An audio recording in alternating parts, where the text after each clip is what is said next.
Fariha Khalid. I have done my graduation and masters in neurological physical therapy from the University of Lahore.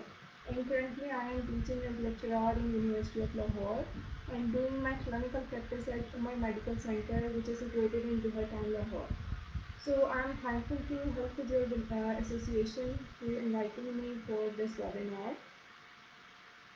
So basically, before understanding what is neurodynamics, what does it mean, how does it work, you should be familiar with the basic neuroanatomy, neurophysiology, and after understanding the basic neuroanatomy and neurophysiology, you will be able to understand that how a nerve mechanics work and what are the different neuropathologies through which uh, what are the different neuropathologies which we can treat through neurodynamics. So basically first you have to get the concept of neuroanatomy and neurophysiology. So I guess this is the diagram you are seeing in your biology book from Matrick. So this is basically the structure of a neuron, which is a structural and functional unit of nervous system. Basically, nervous system is a unique system and it controls all the other systems. So being a physiotherapist, we think that the musculoskeletal system is the most important system which we can deal, we can treat, manage, etc. But mainly the musculoskeletal system is controlled by the nervous system. The messages our brain are creating the different information, receiving the different sensation and responding to that. So basically, nervous system is a unique system because it controls all the other systems.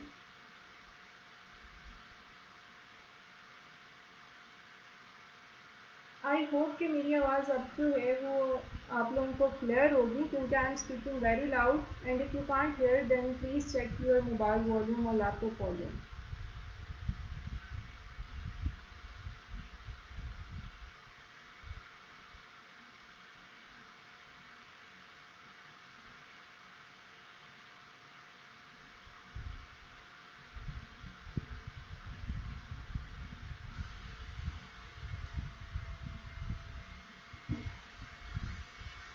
Is my voice is clear now?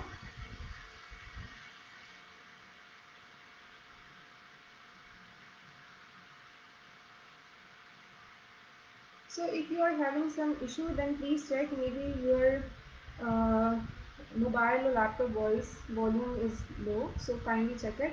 So we will continue the topic. So basically, the nervous system is a unique system because it controls all the other systems. And the basis of nervous system is formed by neuron. Neuron is the structural and functional unit of the nervous system. Neuron is different from all the other cells of the body, as you can see in this diagram that it has projection called dendrites and axon, which make it unique from all the other cells of the body. These projections are responsible for receiving information and conveying them to the next neuron. Basically, neuron is present in a chain. The axon, which you are seeing here, is present in a chain connecting with one another, and this forms the nerve fiber. So basically, axon is covered with myelin sheath, which help in increasing the velocity of conduction. There is one more uniqueness of the neuron, that the cell body of neuron does not contain centrosome. Centrosome is the organelle which help in cell division, the mitosis and meiosis. So basically, if a neuron does not have centrosome, it means that the cell of neuron can't undergo division, can't divide it into two. Here is the next diagram. If you can see on the top that there is an axon, different neuron axons combine in a chain, and this basically form a nerve fiber. The picture you are seeing on the top is the nerve fiber, and nerve fiber is basically covered with the connective tissue layering, which is known as endoneurium, as you can see in this diagram. The bundles of basically, I will repeat that again, that the axons make a chain and this chain is known as a nerve fiber. Nerve fiber, basically you know that the axon is covered with a special sheath called myelin sheath, will help in insulation and increase the conductivity of impulse. So basically the nerve fiber is made up of axon, and nerve fiber is covered with a connective tissue which is known as endoneurium. The bundles of nerve fibers are then collectively present in another covering which is known as perineurium, and this bundle is basically known as the fascicles. So basically the nerve fiber is forming the nerve fiber is forming basically the axons are forming the nerve fiber, and the bundles of nerve fibers are combinedly forming the fascicles. And the fascicles are different bundles of fascicles are collectively called as nerve, and it is covered with a sheath known as actineurium. So before understanding what neurodynamic is and how does it work, you should be familiar with endoneurium, perineurium and apineurium. The endoneurium is the layer of a nerve fiber, is the covering of nerve fiber, and it is a connective tissue. And the bundles of nerve fibers are present in perineurium, and this is known as a fascicle. And the bundle of fascicle is present in epineurium, and this is known as our nerve. So this is a cross section of nerve. And here you can see the blood vessels. So these are the micro blood vessels that are supplying the nerve. So here is another diagram. Which is showing the same structure, that this is showing a spinal nerve which is arising from a spinal cord, and you can see here very clearly that there are axons covered with myelin sheath, and they are further covered with a connective tissue which we called as endoneurium. Endoneurium is basically covering of nerve fibers. Then there come fascicles, which is the collection of nerve fiber, and its covering is known as perineurium.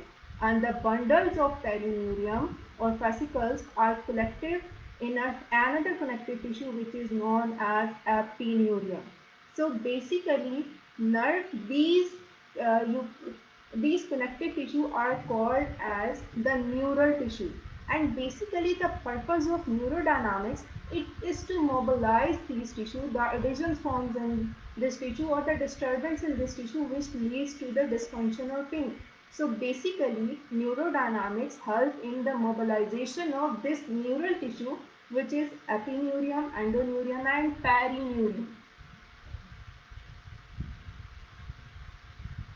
So here is a structure which is showing the different division. There are two divisions of a nervous system, central nervous system and peripheral nervous system. Central nervous system contains brain and spinal cord, and the peripheral nervous system is basically the peripheral nerves which are originating from the central nervous system. So we can say that the core or the central part of central nervous system is basically the brain and spinal cord, and the peripheral nerves are originating from it. The peripheral nervous system is originating from it. The nerves originate from brain are known as the cranial nerve, and the nerves originate from the spinal cord are known as spinal nerves. So basically, if there is any neurological disorder in brain and spinal cord, it can disrupt peripheral nerves as well. For example, today our topic is upper limb neurodynamics. So let's talk about the cervical radiculopathy. In cervical radiculopathy, the nerve becomes pinched, and this leads to the disturbance in the peripheral nerves. For example, median, radial and ulnar nerve depending upon the segment which is pinched.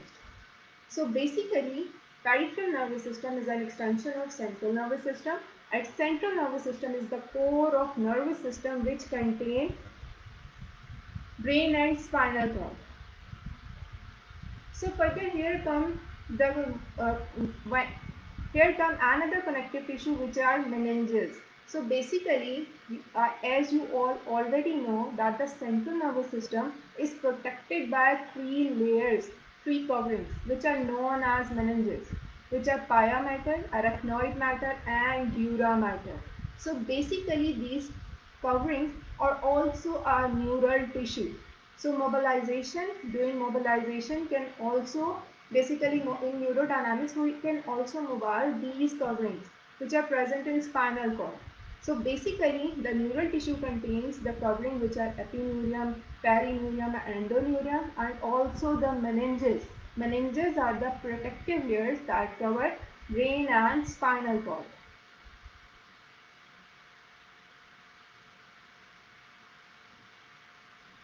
Here is another diagram. The purpose of this diagram is to show you the nerve roots. As you can see, the nerve roots, the nerves, basically the spinal nerves are arising from the spinal cord, and this arising is basically the nerve root. As you can see, the nerve root contains, basically nerve root is further protected by another layer which is dura mater. So if a person's nerve is mobilized or tested, then there is some mobilization in the dura mater. So basically nerve root is covered by dura mater, which is an extension of the dura mater present on spinal cord. So you should clear all these concepts, that basically what is a nervous system, what are its divisions, and how does it work. So you can easily able to understand that how does neurodynamics work.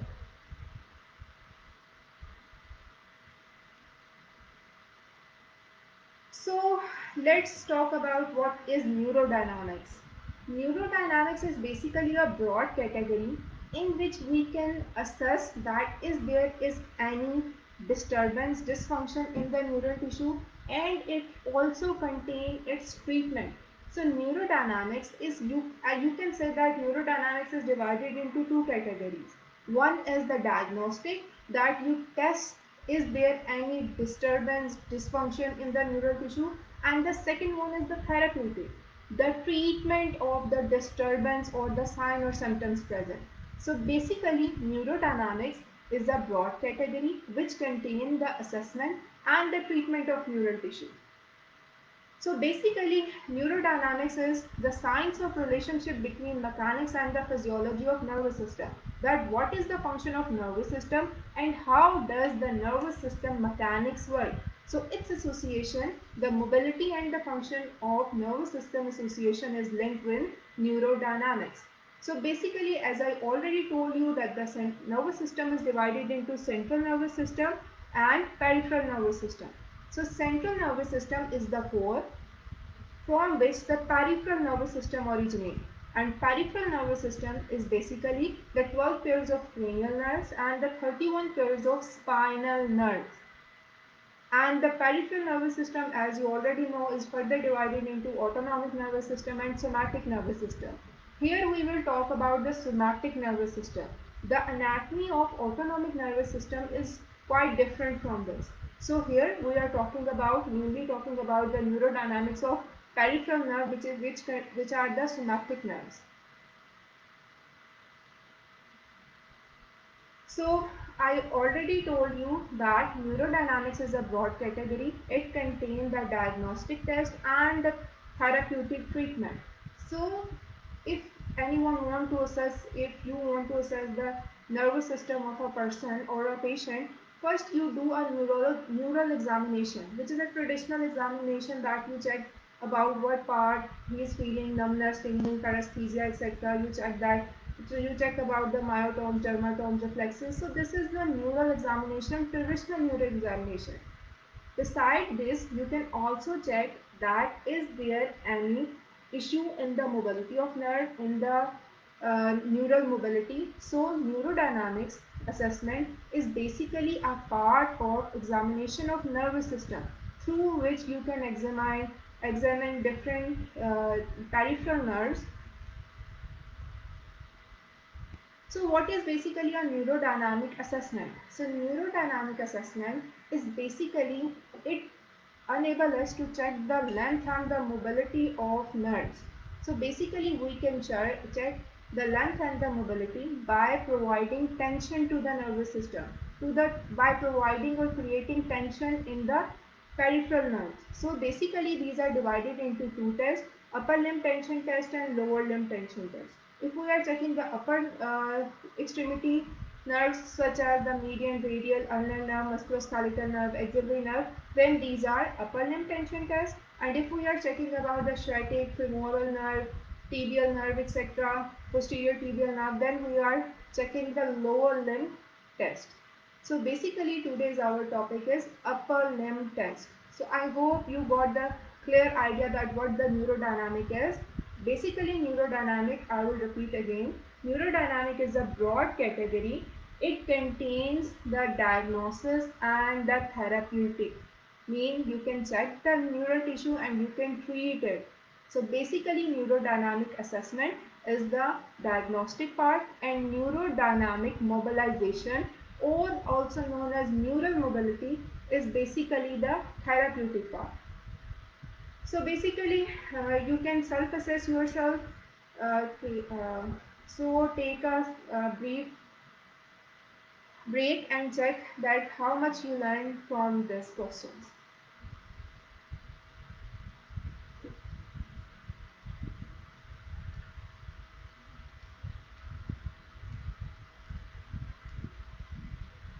Please take 2 to 3 minutes and try to answer these questions so you can check that how much you have learned from this webinar till now.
So I hope you have done your self-assessment. Now we will continue further. Now we will go for the upper limb tension tests. So basically upper limb tension test was first known as brachial plexus tension test, as they were discovered by a scientist LV. So they are also known as LV test. So if you uh, listen somewhere, LV test, brachial plexus test, upper limb tension test, so these all tests are same.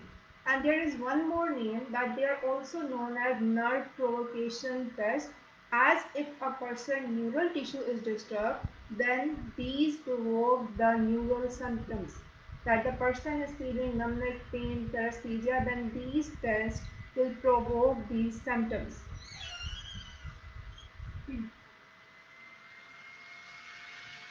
So basically in upper limb tension test, the various joints and bones, the various parts of the upper extremity are placed in a specific position so that the stress or the tension in the nerve is maximum.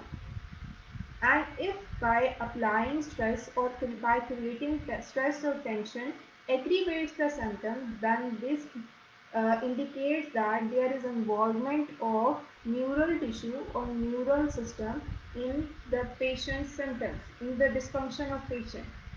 So here is another important component of the tension test, whether it is upper limb or lower limb. It is known as sensitizer, or somewhere basically sensitizer is a part that if you have created a tension in a nerve, sensitizer is a part that if you do, or if you do the movement of that joint, it is very sensitive that it will further create the tension in the nerve. So basically sensitizer, you can also say that it is a structure which can help us to differentiate that whether it is due to a musculoskeletal system or whether this is due to a neural tissue disorder. That the symptoms patient is facing is due to the musculoskeletal disorder, or basically it is due to the neural tissue disorder. So basically we will discuss with example that basically what is sensitizer. So sensitizer, keep that in mind, it is the movement of a joint which further aggravates or provoke the symptoms, by which we can differentiate that if the system involved is musculoskeletal or neural. So basically first you have to know that why do we do upper limb tension test, lower limb tension test. So basic concept for upper limb, lower limb is same. So basically we do these tests for, if we talk about the upper extremity, then we do these tests to check that if there is any disturbance in neural tissue or not. By these tests, we can check about the cervical radiculopathy, that if any nerve is pinched in the cervical region, then these can be checked by upper limb tension test. And for checking the symptoms and the nerve involved, you should be familiar with the dermatomes and myotomes.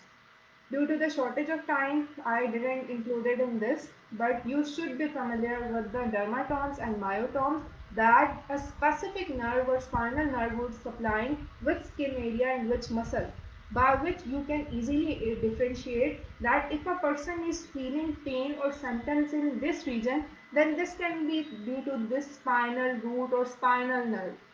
So basically you should be familiar with dermatomes and myotomes in order to evaluate a person's nervous system. So I already told you that these systems are diagnostic and therapeutic. They are used to check the nervous system and they are also used in treatment. So basically, what is the basic method by which we can assess the different peripheral nerves by creating tension? So basically, first, if a person is feeling pain in the right side, then first you have to check the neurological examination. You must do the neurological examination of the left side. So first basic principle is that when you are going to apply or do the neural tension test, you have to check the normal or the asymptomatic side first. And after checking, you will go for the symptomatic side, which is affected side, and you will compare both extremities, left or right, upper limb left or right, you will compare both. And if by comparison you will make that is its neural tissue or nerve is disturbed or not by comparing.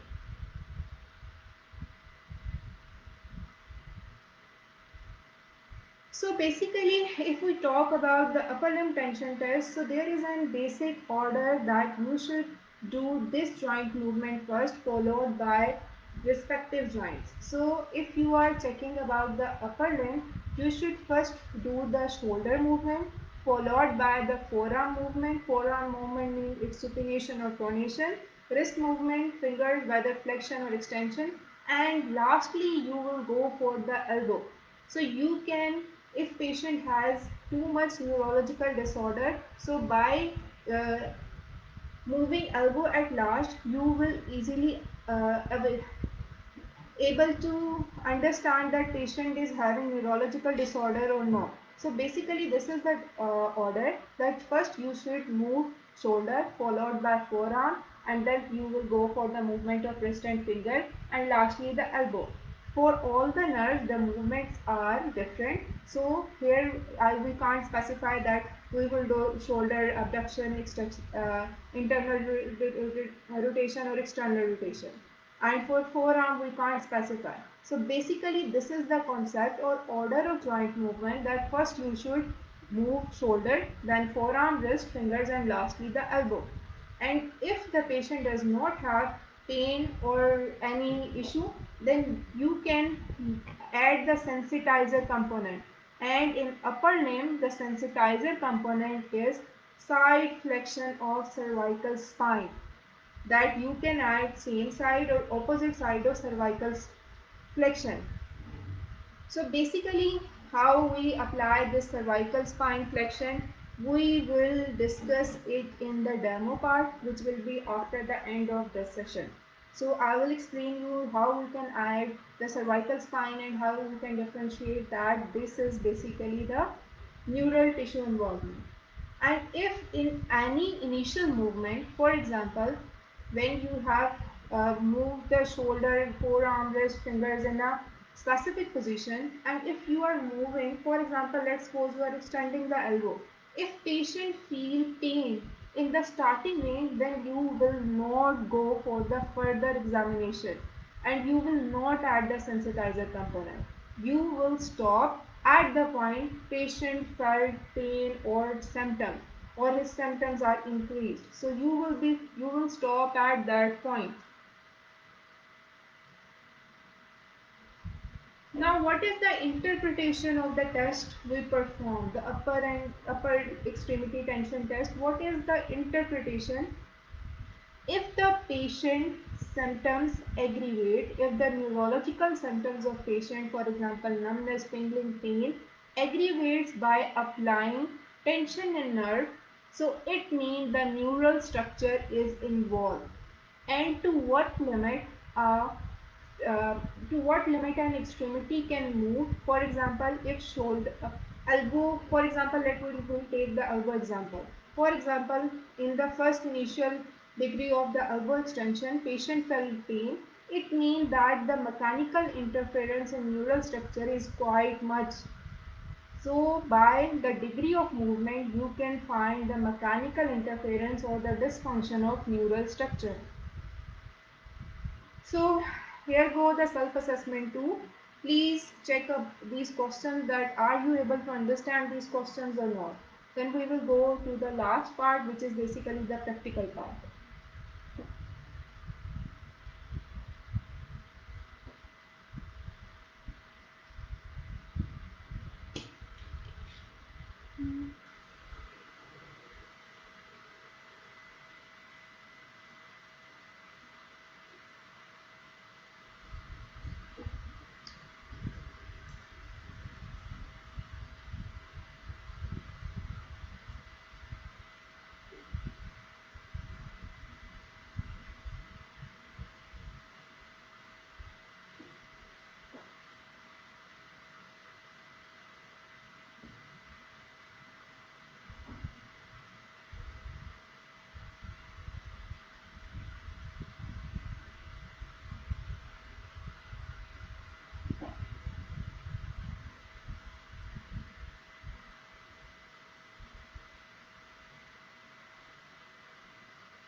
So now the break time is over. Let's start the practical part. From the comments, I have seen that many of you did not understand exactly about what a sensitizer is. So basically, I will explain in this practical portion about the sensitizer. Sensitizer is also known as structural differentiation. It helps to differentiate whether the pain or the symptoms patient is having is due to the neurological dysfunction or due to the involvement of musculoskeletal system.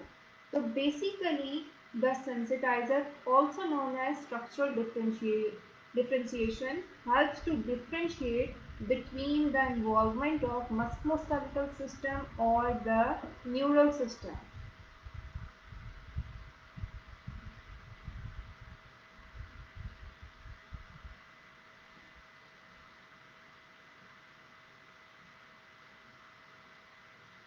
So let's talk about the median nerve. So before applying the neurodynamics, how do we assess it, how we can apply tension, you should be familiar with the root of the median nerve. So as in this diagram, you can see that median nerve is basically nerve which is present in upper extremity and it arises from the C5 to C7 spinal roots. So basically C5 to C5 to C7 spinal root impingement can provoke symptoms in median nerve.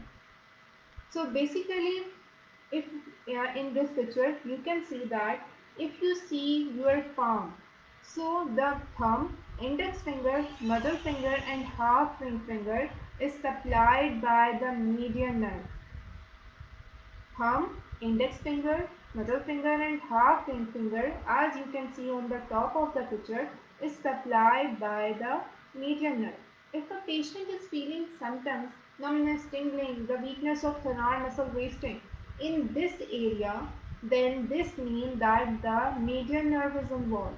You should check for the median nerve. You should check for the spinal root C5 to C7.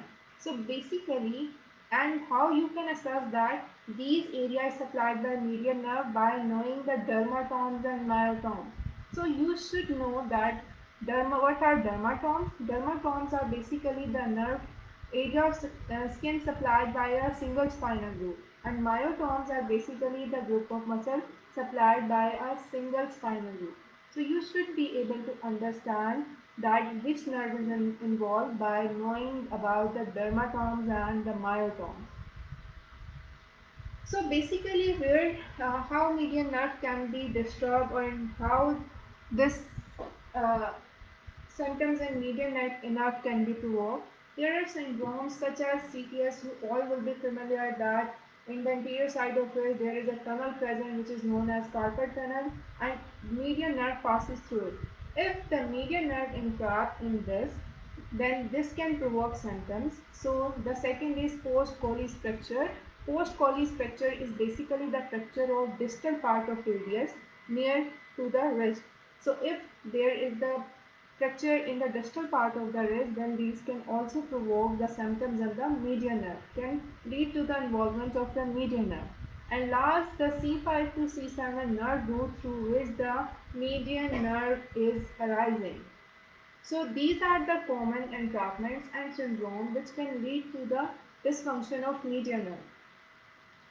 So here is a picture by which you can see that how we can do or we can apply tension in the median nerve. So I will go slowly with this, then we will do a demonstration of this.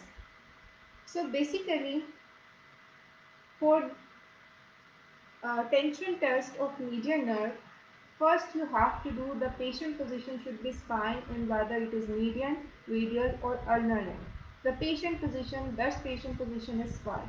But if the patient can't lie or you can't do in spine, then you can also go for sitting. But it requires much more control.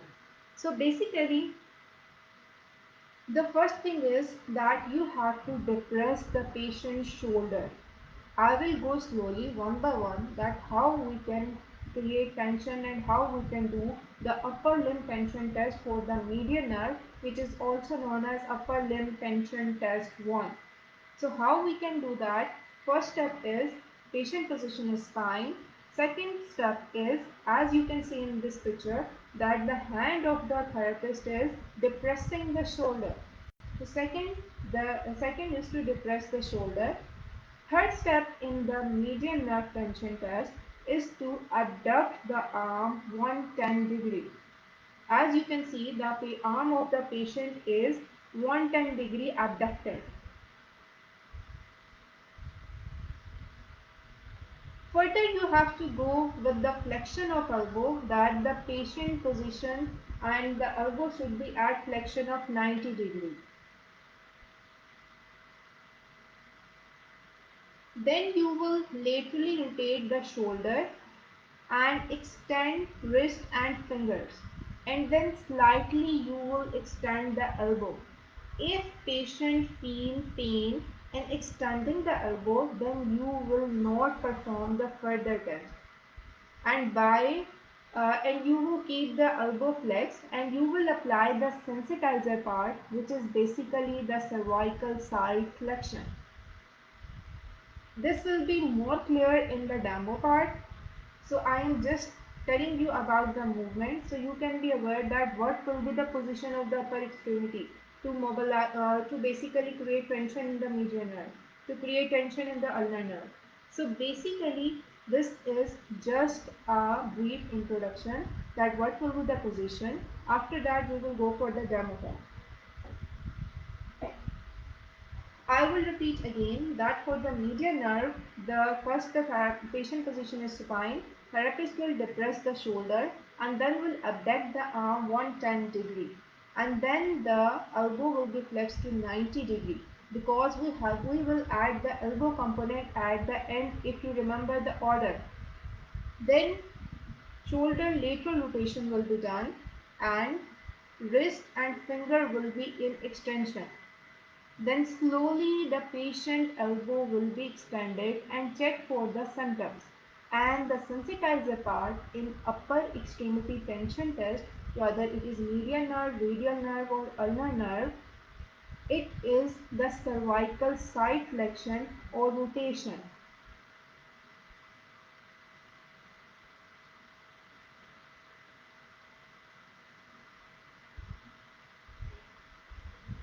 Next is the radial nerve. So basically the radial nerve supply the dorsal part of the hand, which is the thumb, ring finger, middle finger. So basically these are supplied by the radial nerve.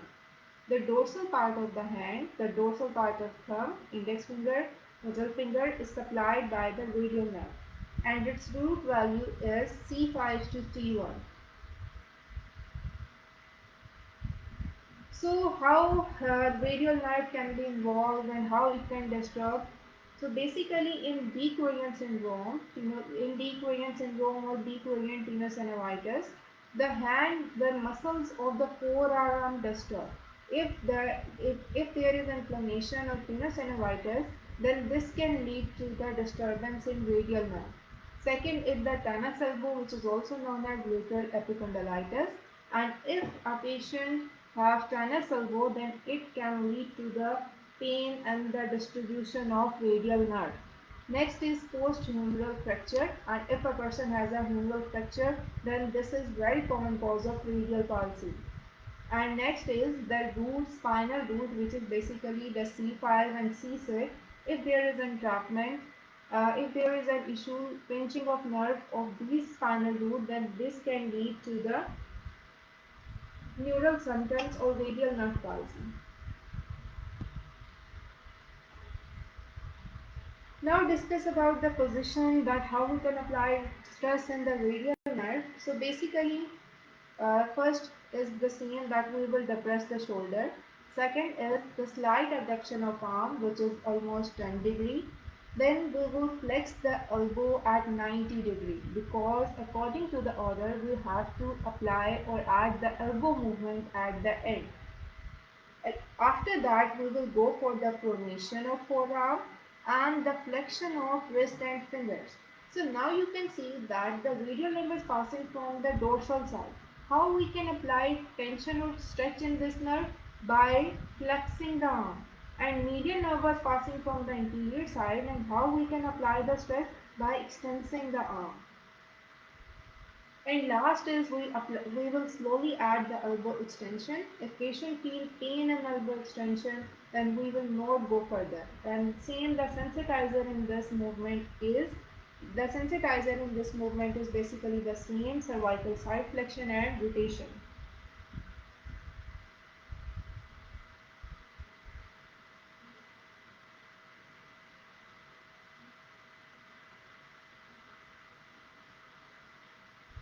Last is the ulnar nerve. Ulnar nerve is the nerve which supply the ring finger and the little finger. So if patient is feeling symptom in this area, then it show the involvement of the ulnar nerve. So ulnar nerve can be entrapped in two areas. Guy's canal, it is present on the wrist, and the second is cubital tunnel, which is present on the posterior side of the elbow. So the ulnar nerve can be entrapped in these two areas.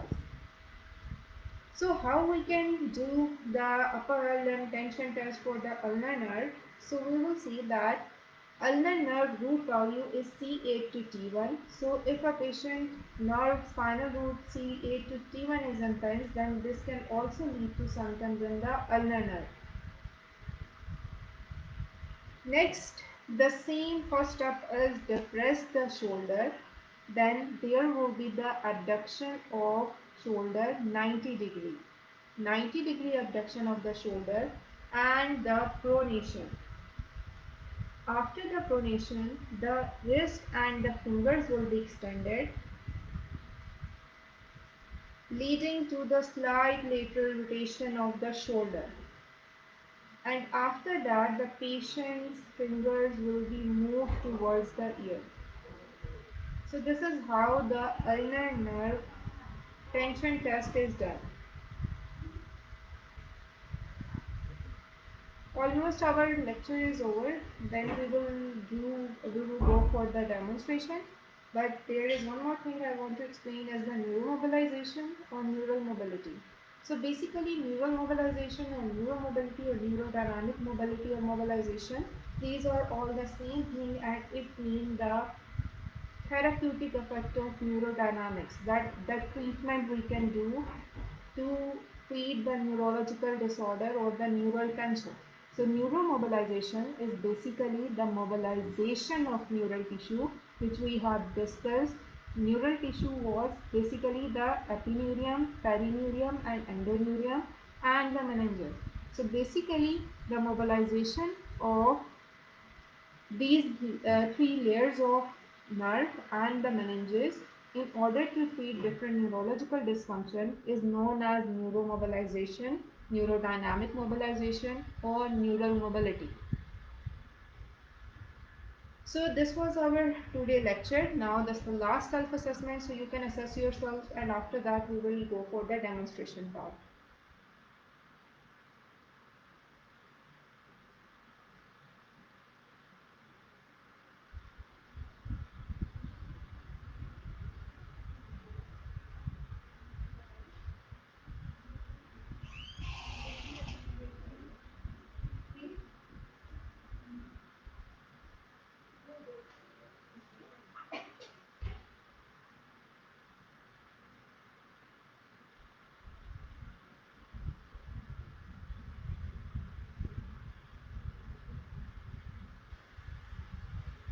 As you know, this is a short duration webinar, so further can't be explained that how we can do the neural mobilization. So inshallah, further webinars will be conducted that how we can do the neural mobilization as this is not a 1 hour lecture. So we can't cover everything in 1 hour. So this was the basically the neural assessment part. And one thing I want to share that in neural examination and treatment, if you perform a test one time, it is the assessment. And if you perform that test multiple times or repeated times, it becomes its treatment. Same goes for the neural assessment and neural mobilization. If you are performing the tension test one time, then it is neural assessment. And if you repeatedly perform this test in a pattern, then it becomes the neural mobilization.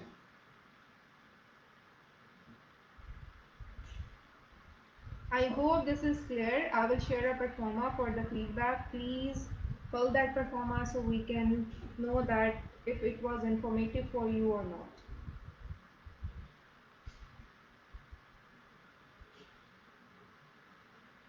I want to especially thanks to Dr. Muhammad Hussain Iqbal who helped me in making this presentation or helping me, morally supporting me for giving this webinar. So I am very thankful to him. If you have any question related to this, you can comment.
You can see the feedback performer in the description. So please fill the performer so I can know about your feedback and I can know that which further topics you will be interested to take. So please fill the webinar feedback. Sorry.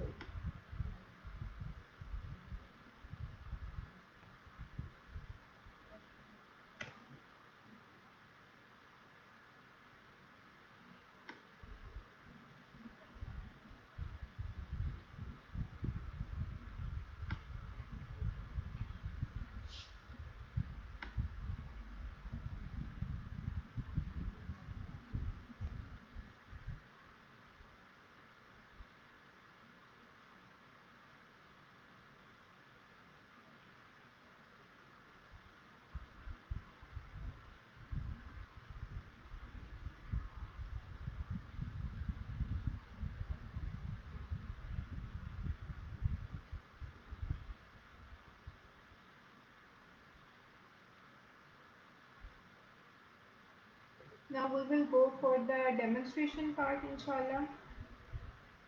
Now we will perform these tests so you can clearly understand that how we can perform these. So stay connected. We will inshallah do in 1 or 2 minutes about the practical portion.